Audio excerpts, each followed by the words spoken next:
welcome back to The Report. Tonight, we're taking a closer look at the latest breakthrough that's supposedly been making waves in the scientific community. A new study suggests that a climate phenomenon known as El Nino was somehow responsible for one of the planet's largest extinctions, the Permian Triassic event, often referred to as the Great Dying. According to some researchers, these extreme climate fluctuations triggered by El Nino wreaked havoc on ecosystems, wiping out more than 90% of life on Earth. Now, while this might sound like a fascinating new twist to the extinction narrative, we've got some serious reservations. After all, mainstream science has been pushing the idea of evolution and natural catastrophes like volcanic eruptions or asteroid impacts as explanations for mass extinctions. But the question we have to ask is, do these claims really align with the evidence, or are we seeing yet another attempt to explain away a global catastrophe, like the flood of Genesis, through some type of a naturalistic lens? Joining us for this discussion is Russ Miller. After amassing 174 college credits, Russ began a nationwide business while building custom homes on the side. He walked away from it all in 2000 to begin Creation, Evolution, and Science Ministries and has authored 5 books, led thousands of people on his Grand Canyon tours. He shared with churches, conferences, colleges, television programs, and podcasts, always encouraging folks to believe the Bible word for word and cover to cover. I love it. Russ, it's great to have you on the show. Hey, David, how are you doing? It's great to be with you again. I am doing fantastic. Listen, number one, before we get into this study, which, by the way, it says an ancient underwater event wiped out more than 90% of life, which immediately I'm thinking, wow, the flood. And it goes on to say, and it wasn't a tsunami. That's right. Let's talk about environmentalism for a second. I want to briefly zoom out and look at the environmentalism movement as a whole, because, I mean, we've been hearing all these claims about climate change since the 1970s, right? Oh, yeah, absolutely. It's all been a big scare tactic, and it still is today. Now, let's go back to the 1970s. I remember that first big scare tactic was global freezing. The globe was going to freeze within 10 years. Crops were wiped out. Everyone was going to starve to death. And you know, David, what was their response? What was the way to save the planet? Destroy the U.S. economy. Now that was back in the 70s. Let's see, in the 1980s, it became acid rain. Acid rain in the 1980s. You won't believe what their answer to the problem was. Want to take a guess? Destroy the U.S. economy. See, after that became, and you know, the problem they had is they hadn't been indoctrinating kids through the school systems in the 70s. Now they started, but in acid rain got a little traction, but not much.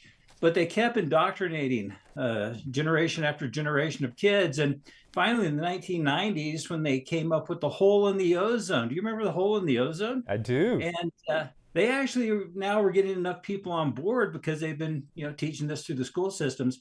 And in the 1990s, they did actually outlaw Freon. Yep. And it turned out Freon had nothing to do with anything, but it made the eco-terrorists feel good because they outlawed something. And then they found that didn't work. But again, the answer would have been to save the ozone was to destroy the U.S. economy. Right. So then we got into the 2000s, and you know the story there. Then it was global warming and destroy the U.S. economy to save the world. And now we're into climate change. And again, you have to destroy the U.S. economy to save everything. But the fact of the matter is they just keep coming up with something new. And the answer is always an attack on the freedoms in the United States. And try to get us that. Yeah, and Russ, it's incredible that, like you said, it's never, well, let's go shut down the factories in China. No, it's let's shut down all production in the U.S. and we're going to solve this climate change conundrum that we're under. Let's just remove fossil fuels from the equation, let everybody go electric, make everyone go electric, shut down all of our airfare and all of that. But you know what? Russia can still do what they want to do. China can still do what they want to do. Everyone else can still do what they want to do. But somehow we alone have the power, as long as we just destroy our own nation, to solve this climate crisis. Exactly. That's exactly what it is. It's just a global power play, and it's about controlling and enslaving people. And the U.S., with the greatest freedoms any group has had in the history of the world, and us trying to project freedom around the globe, we're obviously going to be the #1 target. If they can destroy the U.S., and they've taken a pretty good run at it over the last 20 years. Right now, we're in a period of time where it looks like we're going to be coming back, but they're after us, and they're not going to let up. This is at the base level, it's a war between Satan and God that started about 6,000 years ago in the Garden of Eden, and it will continue until Jesus returns and reclaims his creation. Yeah, Russ, you mentioned that maybe it's going to turn around just a little bit for a few years' time. Again, it might, but it's not if we as Christians just sit idly by and we don't use this period of time to stand up for what's right, to push back against this naturalistic ideology that's been forced upon academia, that's been forced upon young children, that's been basically taking over our media.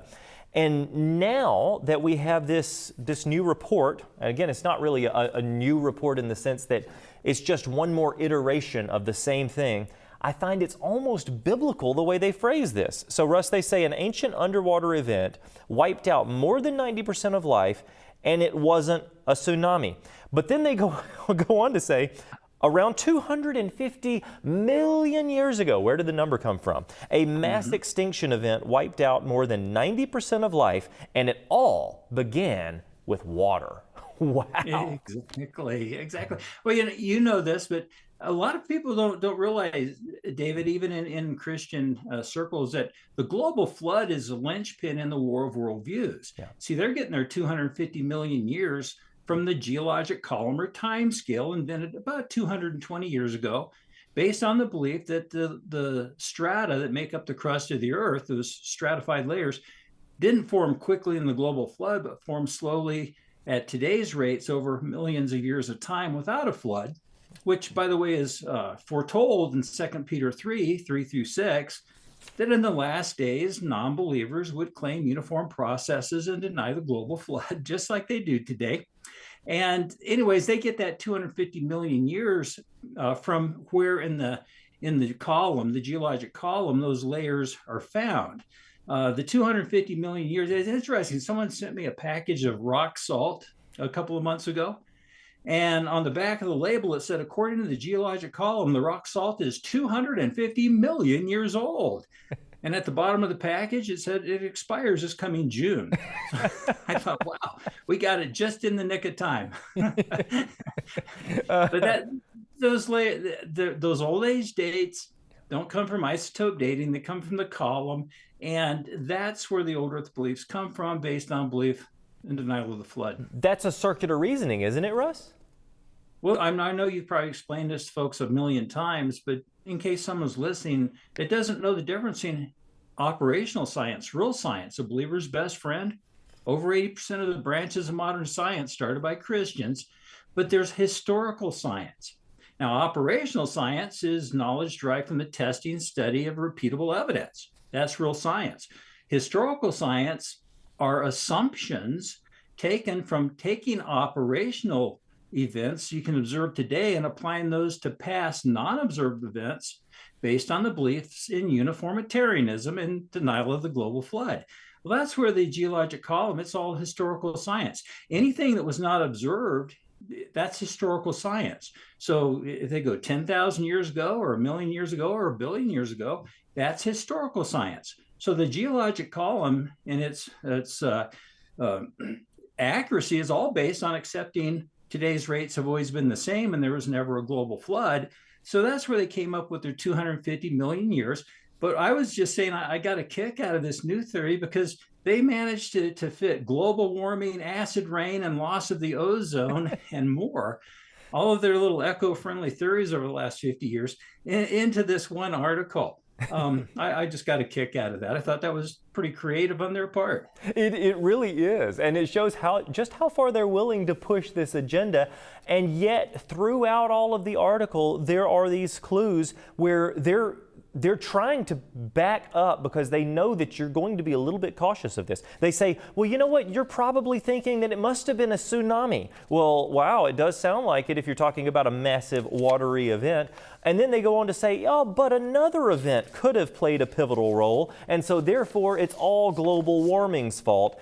But they say basically the climate was all over the place, and that makes it hard for species to adapt.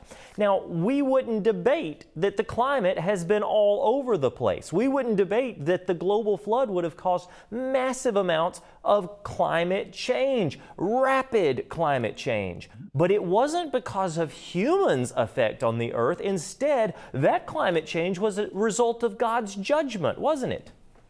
Exactly. In fact, they're sort of undermining their present day arguments that say global warming, acid rain, and loss of ozone was man caused, when now they're trying to, without, I don't think they realize, but trying to fit those beliefs into their theory from supposedly 250 million years ago, which according to them was long before they were humans, means there was acid rain and loss of the ozone and global warming long before humans came along. I don't think they actually realized that they were actually refuting everything they've been teaching. Absolutely. Well, Russ, we really appreciate you. I would encourage everyone to go check out his website, go with him to the Grand Canyon on one of his amazing tours as he breaks these things down incredibly simply, but at the same time, in such a way that you realize that everything is connecting back to biblical history and ultimately to the gospel message. Russ Miller, thank you so much for being on the program today. Oh, thank you, David. Good to speak with you again. Absolutely. And that is it for today. I want to thank you for joining us on the Genesis Science Report. And until next week, keep looking up. I'm David Rives. Truly, the heavens declare the glory of God.